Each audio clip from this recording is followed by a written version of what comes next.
Hi, you are at my first episode of Simple Strategies to Create Your Extraordinary Life. And I'm going to be meeting with you if you're interested every Thursday at 12 o'clock to teach and discuss and process different skills and strategies for leading a more empowered life, for shifting your mindset from wherever it's at to a more positive framework, one that supports you in becoming a better leader of your own life and to creating a life that you really want to be living.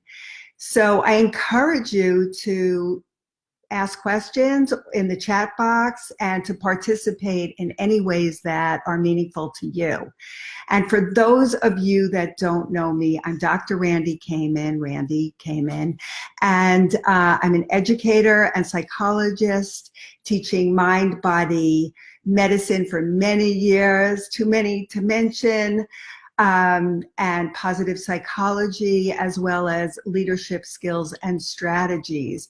And I've put together a fusion of all of this, these decades worth of work into a systematic approach, and we'll be teasing out various ideas, skills, tools that I think will serve you in all kinds of meaningful ways.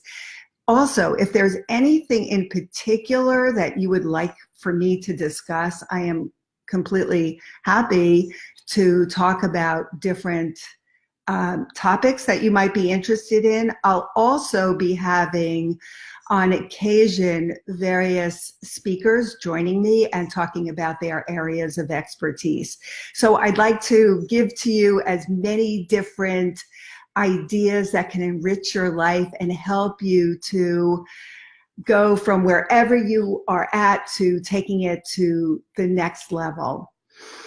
So today, a number of people have been asking me from various places in my life about, so what do you do for anxiety? I'm anxious more than I care to be, and I don't really feel like I have the tools to manage the anxiety that I'm feeling. And today I'd really like to focus on how you could manage anxiety in a very powerful and effective way. And it's not a matter of, well, will this work for me or not? The strategies I'll be talking about today absolutely work. It's a matter of practice and making the commitment to practicing on a regular basis, and you will learn the antidote to stress and anxiety. So to begin with, you can't be stressed or you can't be anxious and relaxed at the same time. That's what is called or known as an incompatible response. So if you learn how or overlearn how to relax or how to calm down, you will, by the law of what happens in our bodies, this is the parasympathetic nervous system that you're eliciting, and this is the sympathetic. That's stress, that's relaxation. When you over practice the parasympathetic, you can't really over practice it, eliciting that relaxation response, you will quiet this way down. You will make this be gone, essentially.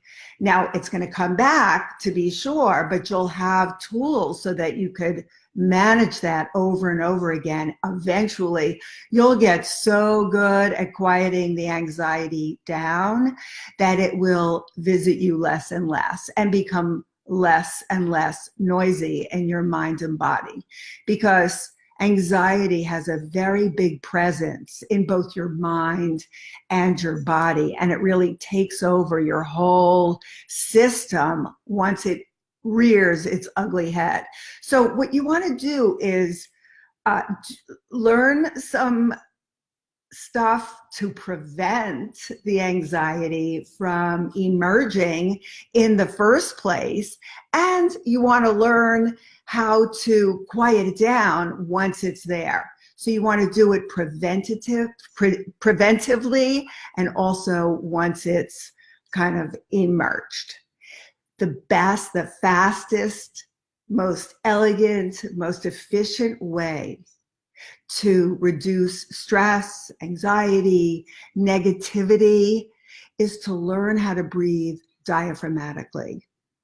Belly breathing is the antidote to the stress response. But most of us are not breathing in a way that is really helping us to get into that parasympathetic response. So when you belly breathe, it's very important that you know how to belly breathe or how to do that diaphragmatic breathing that most of us are not doing. So if somebody tells you take a deep breath and you do what you think is a deep breath, what we're mostly doing is pumping up our chests and not really getting it down low, which is where you really want to be doing that breathing. And even if you're taking a yoga class or doing some meditating, you're not necessarily breathing abdominally. If you don't, or diaphragmatically or belly breathing, you have to know what you're looking for, and then you could practice it. And it is a skill that takes practice. And what you're doing is taking something that is unconscious and making it conscious and getting really good at it so that ultimately you could make it unconscious again and you're breathing abdominally.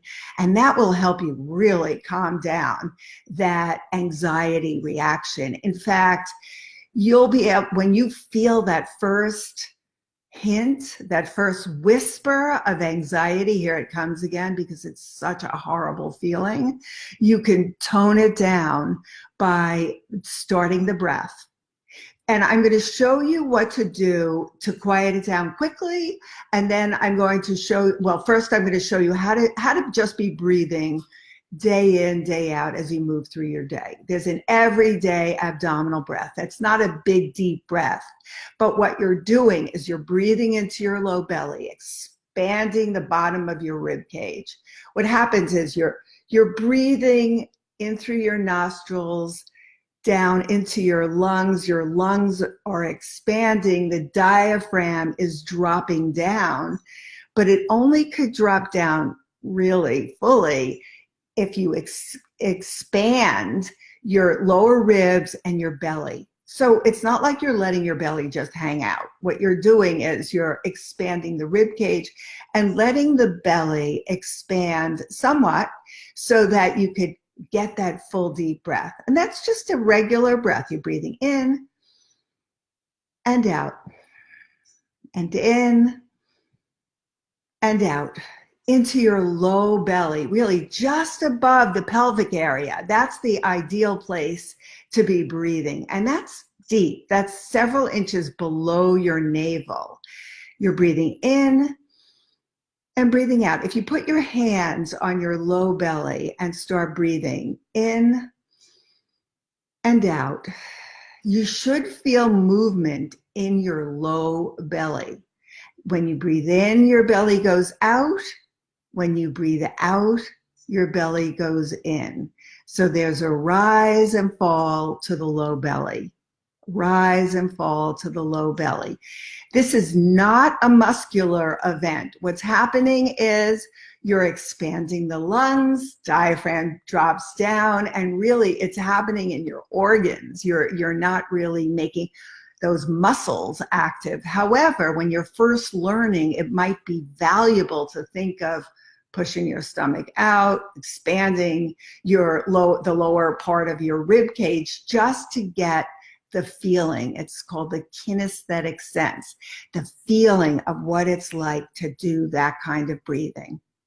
And when you breathe like that on a regular basis, you'll be mitigating the stress and the anxiety. Now, the negative thoughts may come and go, but you will definitely be in a better mindset if you breathe like this. It's pretty hard to feel good in your mind and body and have negative thoughts. And this kind of breathing helps you feel really good in your mind and in your body at the same time. It's pleasurable when you're breathing abdominally. I'm sure you've gone to the beach, for example, and you take that big breath of salt air and have that sensation that is so pleasurable because you're taking that deep breath. Well, you want to be taking more of those deep breaths. They don't have to be quite as deep for everyday breathing, but deeper breaths, because they will fill you more. You'll feel more expansive. You'll feel well, for one thing, your heart rate will go down, your blood pressure will go down, your muscle activity, the unnecessary muscle activity, the muscle tension will subside. You'll have so many benefits. Plus your mind will be clearer, more focused, more engaged in whatever you're doing. Chances are you'll be more creative and positive. All of this is based on research just from breathing abdominally, because you're eliciting that parasympathetic response, which again is the antidote to the sympathetic response, which you don't want to be living in. And most of us, very sadly, tragically, especially in today's climate, live in that state of heightened arousal, that sympathetic, that stress response that does such a number on our minds and bodies and is a precursor for diseases, illnesses, and accidents.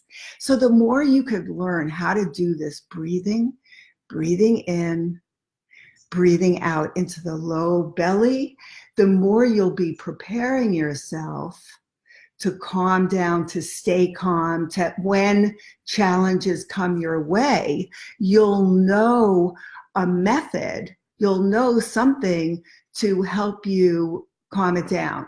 And the best thing is you can continue to, you can't over practice this, and you could practice it when you're in the car. I used to have reactions where I'd be in my car and I'd get furious if somebody was going too slowly or making crazy moves on the highway or changing lanes, or, you know, that stuff, all kinds of stuff like that does not impact me anymore. And I'm convinced it's because in the car, that's my best time to be practicing. And I'm always practicing. I think about my breathing a lot. If a challenging conversation happens or something happens with a client and I want to really be giving them my best and not coming from a reactive mode, or with a family member, all of that stuff, you could start to really control just with your breath.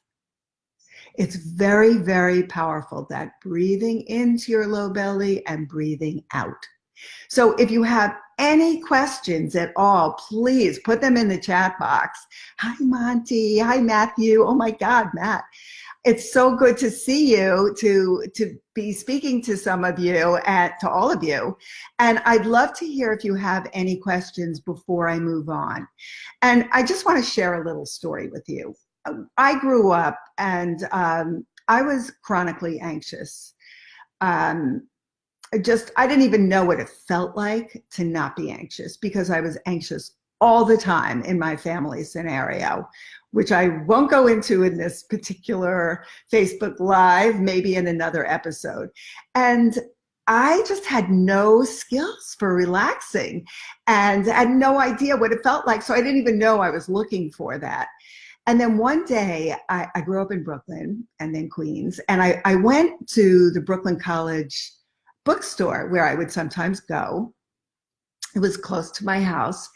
And I saw these books on breath control in yoga, and I was fascinated by it. And that was my first introduction to this kind of breathing. And I had no idea that all these decades later, that this would be where I'd lead from. I mean, I teach so many skills and strategies, but if you can't learn the foundation for how to manage your emotions, then it doesn't even make sense to do the more sophisticated methods or the higher level methods, because this is just basic.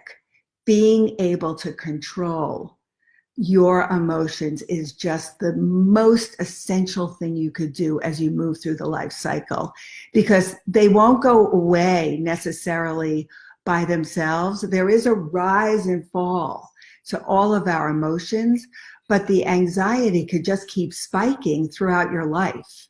And the truth is, anxiety isn't even considered a true emotion. It's when we take flight from our emotions, but it does such harm to our bodies. And learning how to control this is just very, very basic, which is why I'm starting this first episode with how you control anxiety and how you can really prevent most episodes from even ever occurring. So once again, I just want to review. The breathing is the air traveling down into your lungs, the lungs expand, and then you are expanding your lower ribs and your belly, because if you don't do that, then the stomach, your belly is not engaged, your ribs are not engaged, and you have a rapid, shallow chest breath, which is the best indicator that you're breathing anxiously. When you're breathing into your chest in that rapid, shallow way, you are anxious by definition. So remember, you can't be anxious and relaxed at the same time. That is incompatible. So if you overlearn by doing the breathing as much as you possibly can in all those moments when you're alone, or even if you're in conversation or relationship with somebody, anytime it comes to mind, you don't have to do anything outside or different. You could be engaged in the activity. You could be driving and breathing abdominally. There's no reason not to. You'll be a better driver. You could be connecting with somebody and be breathing abdominally, because chances are you'll speak more consciously and succinctly and listen better. And most of us, that'll be another episode, most of us can't listen. We're so caught up in what we're going to say that we don't even pay attention to the other person, which is why there's so much misunderstanding between us and our partners and us and others, and just in general in our culture right now. Obviously, it's a huge problem. If everybody just took a few minutes to breathe abdominally, a lot would change culturally. But that's another story. So I want to make sure that you're focused on the abdominal breathing and that you know what you're doing. I just want to see if there are any questions. Okay. Sheila brought up a good point, and that is that the best way to learn the abdominal breathing is to be in good alignment, to be in good posture. And I will spend a whole session talking about what that even means, because that also could really change your life. Just, if you're like this and talking, or if you're in one hip, how you stand and how you hold yourself has a lot to do with how you feel about yourself and how others perceive you. So it behooves you to be in good posture. And the best part is, when you're in good posture, chances are much, much greater that you'll be breathing abdominally. And if you're not, it's easier to learn how to do the abdominal breathing when you're in good alignment. In yoga, it's called Tadasana. And Tadasana is the pose in which you're standing. And actually, every movement that you do in yoga is derived or comes from that Tadasana pose, because you always want to be in good alignment, no matter what you're doing. When you're getting out of your car, when you're holding groceries, when you're moving around your house, doing whatever you're doing, when you're sitting at your computer, you want to be in good posture. And that has a double benefit of chances are you're breathing abdominally, especially as you become conscious and more conscious of it. So I did want to talk about a way to induce a relaxation effect faster. So let's say you're freaking out about something. You don't want to be doing this kind of breathing when you're really triggered in some way, because you're not going to be able to just breathe abdominally because you're freaking out about something. So then, and I will talk to you about this at our next session because it's so important. It's really foundational. So all the foundational stuff will be at the beginning of the show, and then I'll revisit it intermittently, and then we'll grow from there. So you could look at these later on. They'll be on Facebook, presumably, and build upon this. But we want to get the foundation. And even if you have some of this as a foundation, please keep a beginner's mind to everything I'm teaching you. It will only serve you. You'll hear some nuance that maybe you haven't been picking up on, and you'll be able to heighten your learning, and you'll deepen your own understanding about what this means for you personally. So what you would do if you're in an urgent situation is to do a very deep breathing. And I will show you that with greater detail next time. But the deeper breathing, for example, might mean that you're breathing in to the count of 4 or more, but 4 for starters, holding for the count of 4, and then exhaling longer, exhaling to the count of 8. So you would be taking a deep breath, holding, and then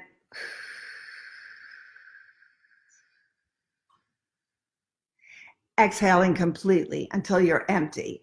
You do 3 or 4 of those breaths, and what you're doing is you're telling your brain, whoa, relax, calm down. So the more you oxygenate your brain, the more your brain will relax. So you're saying, you know, this is important, relax now.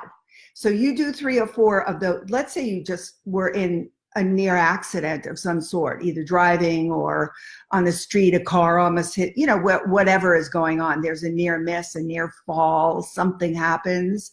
If you do a few of those deep breaths right after, as long as it's safe to do it, you don't want to do it you don't want to do this while you're driving. You could do the abdominal breathing, breathing in, breathing out, breathing in, breathing out while you're driving, but not the deep breathing, because until you're really used to it, you could get dizzy. You could even faint if you're really not used to it. You just don't want to take the risk. But when you are in a safe space, you could do some deep breathing. 3 or 4 of those breaths will send a message to your brain to get that parasympathetic nervous system going and to relax. That will create a relaxation response for you. So that's a great thing to practice. You might want to wait till next time to really start practicing, when we could go into it in greater depth. So I'm going to stop here. Let me see if there are any questions. Okay, I just want to respond to you, Maureen. Maureen, you never want to be breathing from in your chest. Going for deeper chest breaths will heighten anxiety and not minimize it. The more you could bring that low, low, low down into right in your pelvic area. Like, just imagine it 5 inches below your navel. That's where you want to breathe, especially when you're stressed. But that's where you want to breathe lifelong. Just breathing in, breathing out to the low belly.